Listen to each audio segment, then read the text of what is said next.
Tu peux aller à l'église tous les dimanches, avoir une Bible chez toi, mais quand le Seigneur reviendra, tu risques de te retrouver à la porte. Tu sais pourquoi?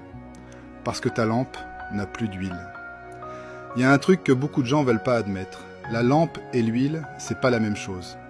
La lampe, c'est ce que les gens voient. Aller à l'église, lever les mains pour louer, crier Amen, parler de Dieu sans s'arrêter. Tout ça, c'est juste l'apparence, de la piété extérieure. Mais le problème, c'est qu'une lampe sans huile, elle reste pas allumée longtemps.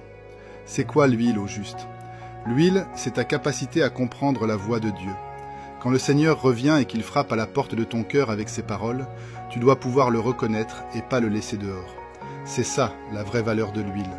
Si tu sais pas écouter la voix de Dieu, t'as beau faire tous les rituels religieux parfaitement, ça sert à rien.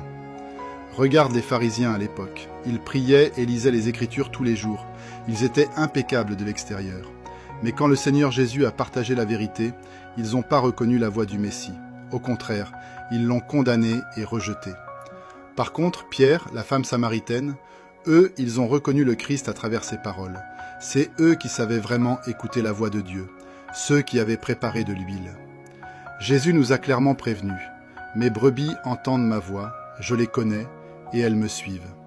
Et l'Apocalypse dit aussi, « Voici, je me tiens à la porte et je frappe.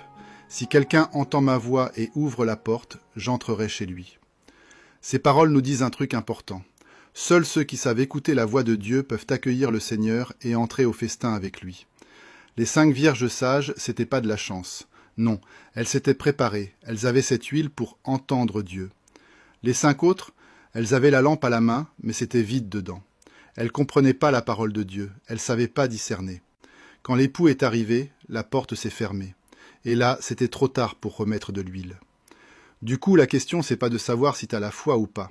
La question, c'est, est-ce que tu continues à mettre de l'huile, ou est-ce qu'il te reste juste une coquille vide religieuse? Si le Seigneur frappe à ta porte aujourd'hui, ta lampe est allumée ou éteinte? Attends pas que la porte du royaume se ferme pour regretter. Si tu veux commencer à préparer ton huile et apprendre à discerner la voix de Dieu, écris « Je veux apprendre » dans les commentaires. Tu peux aussi cliquer sur